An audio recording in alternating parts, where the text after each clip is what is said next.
Because you don't know how to use the spiritual. Tell folk all the time, listen, you can say the absolute wrong right thing, the absolute wrong way.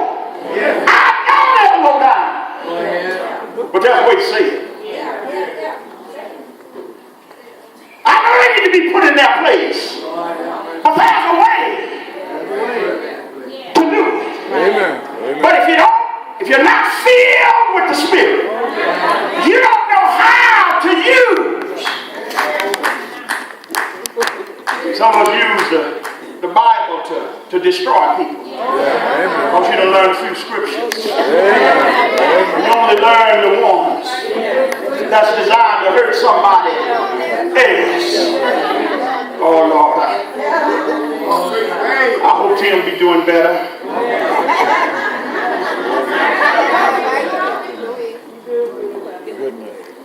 I understand.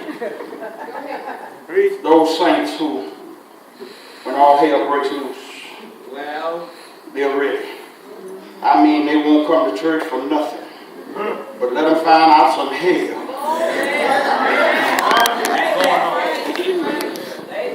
That's not a good fight.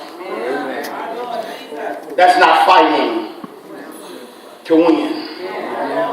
Because we lose ground when we fight like that. Instead of us being a city on the hill, we become something else. All right. Paul wrote to the church at Ephesus in Ephesians 4:27. He said, look, you can't even give room to the devil. You can't even give him a foothold. Use the sword of the Spirit. If you want to get him, it's sharp. Matter of fact, it's sharper than any two-edged sword. It cuts going.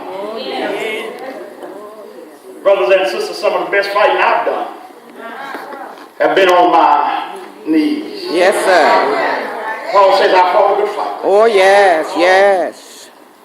That's why I'm not worried. That's how I know I got something on the layaway. I paid my down payment. Yes, sir. By fighting the good fight. Yes, sir. But then he says in order to make the next payment, not only must you fight the good fight, but he says you got to finish the course. You do know that life is like a race, don't you? Matter of fact, Paul said it is the race. Go ahead, Pastor. And since it's the race, it's like no other race that you'll ever run. Yes, sir. It's not a race, but it's the race. Yeah. And brothers and sisters, we're running for our lives. And we don't have time to lose. In order to win, I've got to finish the course. Paul said earlier that look, in order to run the race, you got to lay aside some stuff. And you notice what he says? He says, let us, Matthew, let us lay aside every weight and the sin that so easily besets us. He says, let us, and us, isn't it plural? So us includes. So that indicates to me, while you're wondering who I'm talking to, it suggests to me that all of us have got some stuff that we need to lay down. So go ahead. I know you came in here with your halo on, but ain't nobody looking at you. Go ahead and take it off and slide it right down beside you, because you got some stuff that you need to lay down if you're in it to win it. I'm going to let you go. I didn't come to hurt you. I come to help you. I like that song. That says, search me, Lord. And if you find anything that shouldn't be, it never say, David, take it out and strengthen me. Well, I got news for you. God's not going to take anything away from you that you're not willing to let go. Some of us got some stuff that makes us feel good. We feel bad afterwards, but it makes us feel good while we're doing it. And we just don't want to let it. Paul say, let us lay aside. Us, all of us. They ain't going to take it from you, but when you recognize that it's hindering you from running the race, when you recognize that it's holding you down, when you recognize that it's hindering you from finishing well, then you decide, I got to let it go. He says, lay it aside. And when you lay it aside, God will give you a supernatural intervention that will give you the strength to lay it aside. No, we don't want to lay it down. See, because if we lay it down, we might trip up on it again. He said, get it all out of the course because you'll trip up and you can't run and finish the course if you just lay it down. He said, lay it up. Lay it aside. That's not our problem. We lay it down. He wants us to lay it aside. Get it out of our way because there's potential that if it's still there, you'll pick it up again. It can be a stumbling block. Got to lay it aside. What you talking about, preacher? If you got a bad temper, and I know you're proud of your temper, folk know you don't take no stuff. Folk know just how far to go with you, saint.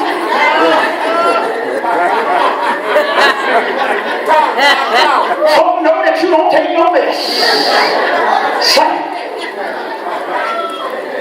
And they know I mean business. They know you don't play.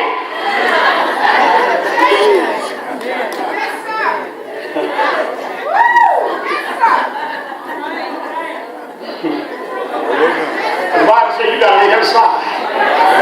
That temper that you're so proud of.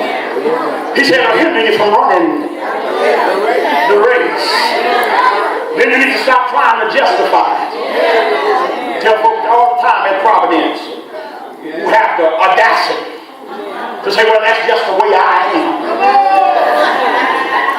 Well, that's just the way you ought not be. The Bible says you got to lay it.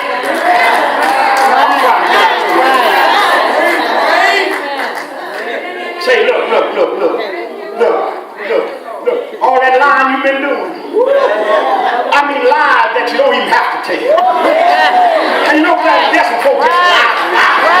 They lie just like saying good morning. They feel they got to lie about something. Lie about everything.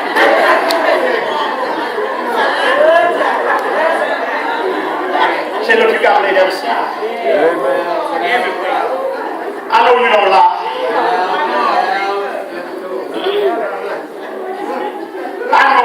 I know it. And boy, you sure gossip. There it is right there. And I understand. You don't like gossip. But isn't it amazing? Whenever there's some gossiping going on, you are always right in the middle. Birds of a feather. I know you ain't saying nothing. You just listening.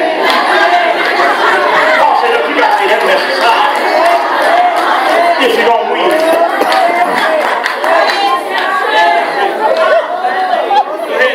Brother Samson had a weight. Samson's weight had a name. Her name was Delilah. You got to lay aside. If you're going to win the race. I know she's a good looking thing. Don't get quiet on me now.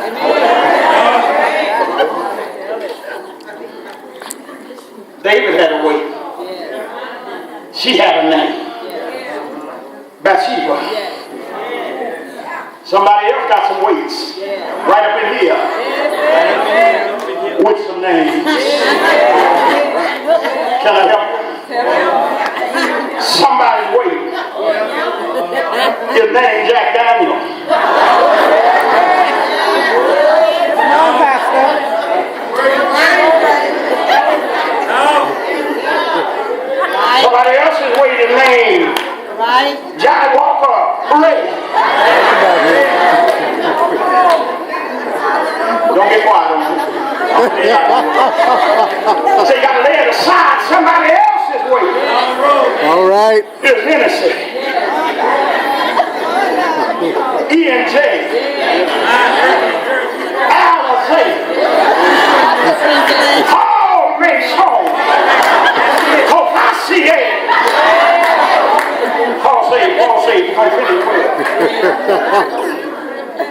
got to lay aside.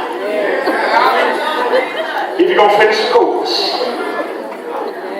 that's ahead of you. And brothers and sisters, if you're going to finish the course that's set before you, you got to stop worrying about the next fellow's race. Right. You want to run everybody else's race. You want to tell everybody else how to run instead of running your race. Instead of running the race that's set before you.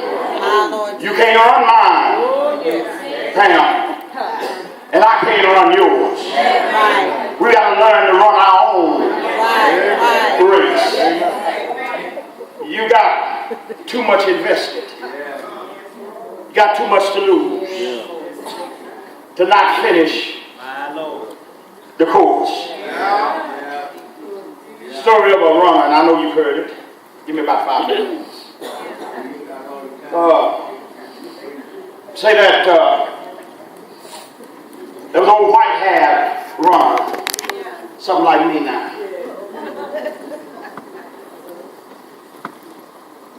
He challenged a cross-country sprinter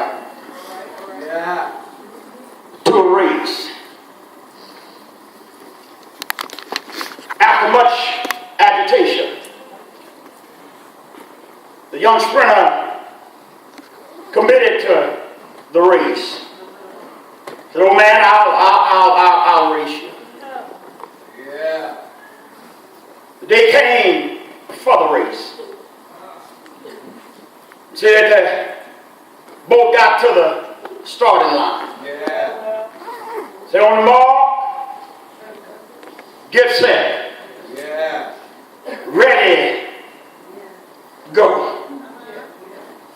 Goes on to say that the young runner took off with lightning speed. And the old man started the race, limping from side to side. The record is they kept on running. And after a while, the young sprinter came across the finish line. One of the reporters said, "Yeah, I saw the old man back there. He's still in the race." So, well, what was he doing the last time you saw him? So he was running, but he was limping from side to side. But he was still running. They got word to the news and TV station that this old man was out there running. After a while, the sidelines were filled with spectators and newscasters watching the race. And after a while, they looked up. And somebody said, "Well, he come. He's limping from side to side. But here he comes." Finally, he limped across the finish line. The reporters asked him, "What were you thinking about in the race?" He said, "Well, number one, I thank God for the privilege to have run the race." And he said, "Number two, my reason for being in the race was not the same as the sprinter. The sprinter was in it to get to the finish line first. I was in it just to be able to run the race to the end." And brothers and sisters, this race is not about being fast across the finish line. This race is about finishing the race. And a whole lot of folks start the race, but they're not able to finish the race. We're going to make it. We're going to finish well, like Paul. We've got to finish the course. I'm cutting across the field, y'all. Paul said, not only must you fight a good fight, not only must you finish your course. He said, thirdly, you've got to keep the faith. I discovered in this world Go ahead, son. Go ahead, son. that you can't keep everything. There are some things I don't care how you try to hold on to. They're going to get away from you. I lost so many things over the years. I believe that some of the stuff that I lost, some money, I believe that if I had the money that I lost, I'd be in pretty good shape today. Brothers and sisters, you might lose your money, but you got to keep your faith. No matter how you struggle to stay young, I tried. But your youth will get away from you. I remember when I used to could run up and down the stairs with little or no effort. Now it takes all that I have to get up and stand up. I remember, and some of you do too, when my hair was jet black. But look at it now. There's some things you can't hold on to. But don't let go of your faith. I remember when I used to could see way up the road. But now I can barely see what's in front of me. And I'm discovering that every day I'm losing my sight. I've lost friends. I've lost members. I had members on 1 week that told me, Reverend, I'll never leave you.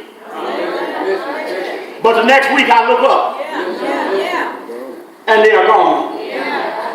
I said, I lost much. I got to let you go. I've already held you too long. But my word, whatever you do, don't lose your faith. You got too much to gain to let go now.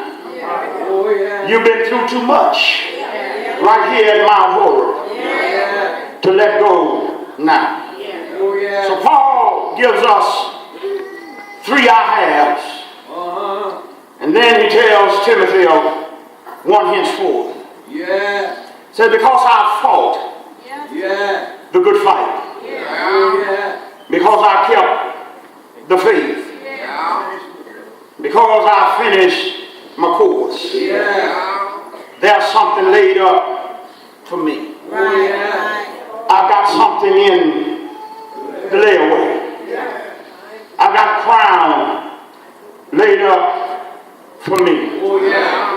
Which the Lord, the righteous judge, shall give me. In just a few days, Nero will have me beheaded. But in that day, I would have made my final payment on this layaway. And I will be rewarded my layaway. And it's not by a clerk. It's not from the mailman. It's not from a committee chairperson or an auxiliary head. Paul says he'll receive it directly from Jesus himself. And notice when he says he'll receive it. He says on that day. When my works on earth is done. On that day. Go ahead and let them talk about me. Let them scandalize my name. I'm going to stay the course. I'm going to keep the faith. And I'm going to fight on. I'm just making installments on my layaway. Have I got a witness? Brothers and sisters, you need to know that he knows all that you're going through. He knows how many times times you've been tempted to quit. He knows how many times you made up your mind that you were going to hang on in there. And you were going to hang on in there because you were looking toward that day when the Lord himself will reward you. Brothers and sisters, no matter who walks off, you got to hang on in there because time is winding up. It won't be long, just a little while longer, and the Lord himself shall return. The battle, children, is almost over. The long road is soon coming to an end. There will be a finish line. I'm going to let you go now, but I've got to tell my testimony. There are 2 or 3 folk at Providence Church that know my testimony. You know that I was raised on the streets of Fort Worth. Mama had only a 3rd grade education, but Mama learned to take care of her children.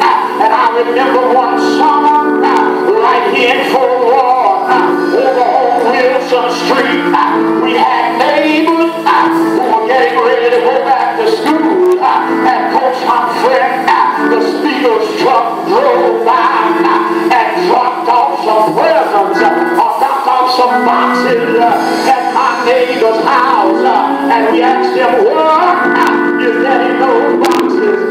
They say that's how back to school clothes. They say, well, you know how children are, don't you? These are ours. Where are yours? I said, wait a minute. I got some clothes, but they are in their way. If you want to see them, come go with me. We started down Wilson Street. We passed across West Green. Went on up to West Dallas and made a right on West Dallas and walked on down Dallas. Crossed over on the side of the street. We went by Foley. We didn't stop in Foley. We walked on across the street and we walked by Sackowitz. When I told you what in Sackowitz, we walked on down Main Street till we got to a store called W.T. Grant's. Anybody here know anything about W.T. Grant? We walked in the side there and walked to the bar department and we went to the clothing rack. I said, look at there. See that shirt? I got a shirt just like that, but it's in their way. I said, look, I got some pants just like that.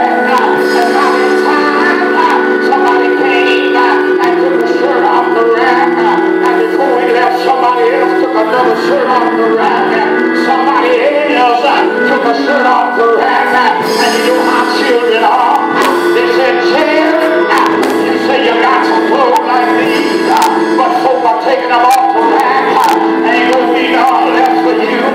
I didn't understand. I went to the clerk. I said, clerk, I gotta put some clothes like these up for me and my brother. She said, well, what's the problem? I said, well,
something in